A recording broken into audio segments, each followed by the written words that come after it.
Alright, in this lecture, we're going to talk about contrast. Now, contrast is very important in creating artwork and drawings. Without contrast, you wouldn't see the difference between things, and it also would not look as appealing if you didn't have contrast in your drawings. Now, what is contrast? Well, contrast is just the difference between values. So, something that has really high contrast would be black and white. So if I do a black box right here, and I do that right next to a white box, well, there is a lot of contrast between those two colors. And so that's all contrast is. The more contrast there is, the more distance there is between the values. So for example, if I took this mid value between our midtone and our darker color, and I went ahead and I put that right here, and then let's say I took this light gray right here that's in the middle of my white and my midtone, and I added that in right next to it, like so. Well, there's less contrast between these two colors. So even though there's still contrast between them and you can tell the difference between the two, there's a lot more contrast between this white and this black.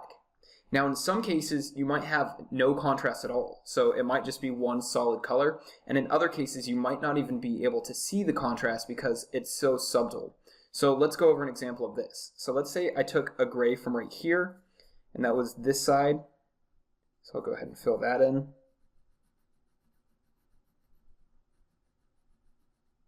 And then let's say I took a gray from this side. So right next to it, we'll add that gray in. And it's almost going to be the same color, just barely lighter. Like so. So you can barely see that difference between those two colors, yet it's still contrast, but not very much. Now, this can be applied to any area of the spectrum of contrast. So it's not just in the middle. If we came up here to the top and we had white, and our white was next to, let's say, a really light gray, like so, there's not very much contrast between those two colors, and yet it's still up here at the top side of our value chart. Now, what about down here? It can be the same way. So if we had black, and we put that next to another color, such as this one right here that's right next to it,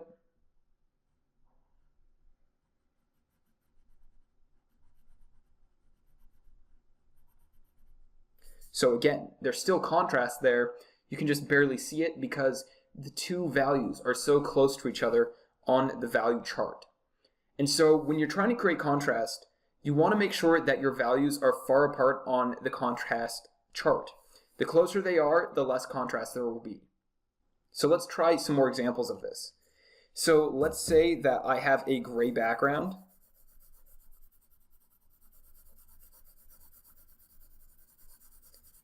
And let's say I want to create a lot of contrast between my background and my foreground object. Well, the most contrast I can create between a gray background and my foreground is by using the color black. So let's say we had a black circle here. Well, that's the most contrast I can create between my object and my background. Now, what if I didn't want very much contrast? Well, what I could do is I could go ahead and create my gray background, like so. And then I could add in another bowl, but this one would be a little bit lighter, like so. So now there's less contrast between that background and my bowl. Now we could also do this with a white. So let's say we had a white bowl right here, and then we had our gray background. And now that's still contrast. So there are many different reasons why you'd want contrast. But a thing to note is the more contrast that you have between an object, the more it's going to draw the viewer's eyes in. So let's say, for example, we are drawing the eyes of a woman. Now, I know these eyes are not perfect at all, but I'm just doing this for demonstration purposes. So why are women's eyes supposedly so pretty? Well, the reason why is because they put a lot of contrast in their eyes by adding eyeliner and mascara. And so, for example, if we just have the eye like normal, and let's say that they're not really wearing any makeup at all. Now, I'm not saying that all women have to wear makeup. I'm just saying why makeup looks so good on some women. But the reason why is because they're creating contrast. So their eyes are very white, the white of their eyes, and then their eyelashes are very dark. And so by adding in those dark eyelashes against the white of their eye, we can go ahead and fill in the colored part of their eye. The dark eyelashes against the white of the eye makes a lot of contrast, and humans like contrast. That's why the more contrast you can incorporate into your artwork, the better it'll look. But getting back to my point, your eyes are drawn straight into her eyes because they have the most contrast. And that's a really important thing that we're going to go over later, is finding a focal point for your drawing.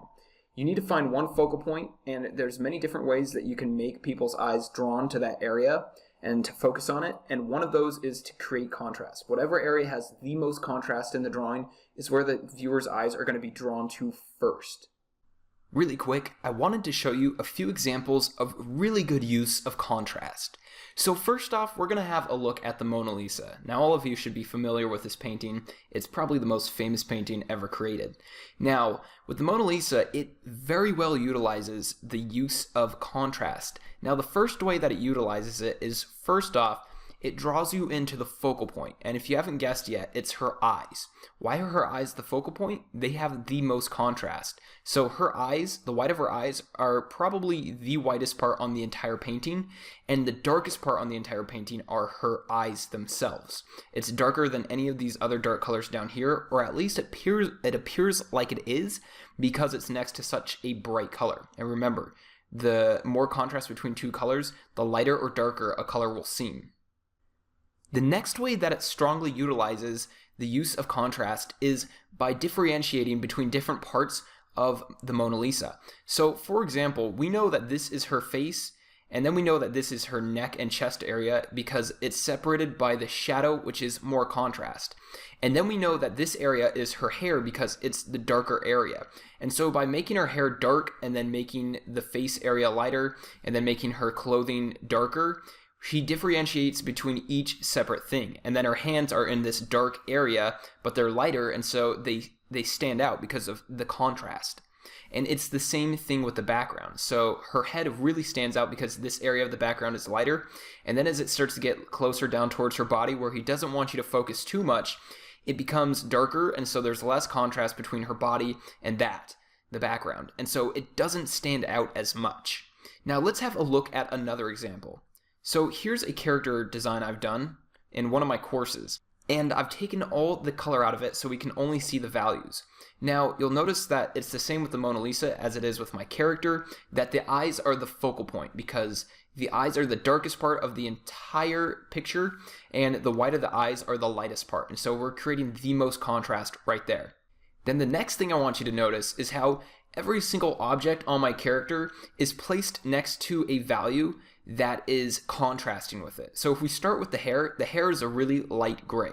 And then that's touching this dark gray end of the sword, and it's also touching these goggles. And then these goggles are touching the light skin, and then this light skin is touching the dark eyes. And then if we move down to the dark scarf is touching the light skin. And then if we move down to the shirt is mainly a dark gray, and it's darker than this scarf right here, and so it's making contrast. And I even created more contrast by adding a drop shadow underneath this scarf, so that way there's even more contrast between this scarf right here and the shirt. And then we have contrast between the shirt and the gloves, and then we have contrast between the glove and the sword handle. And then to make sure that there was still contrast between the sword handle and the blade, even though it's darker down here, I created a gradient. So the blade starts out lighter. Since it's a reflective metal, we can do this. And so the blade starts out lighter down here and it slowly turns into a darker gray towards the end. That way we still get contrast with the hair and the skin, and we still get contrast with our sword blade. Then if we come down to the pants, there's contrast between the shirt and the pants. And then there's contrast between the pants and the boot. And so what I'm trying to show you here is that when you're creating contrast in your image, not only do you want to create a focal point, but you want to create contrast between every object that you can. The more contrast you have, the better it'll look. If all of these were the same color or all of them were dark grays, it would not look as good. Let's go ahead and move on to our last example. So our last example is a drawing of Davy Jones that I did. And once again, the eyes are the focal point because those are the darkest part next to the lightest part, and so it stands out the most.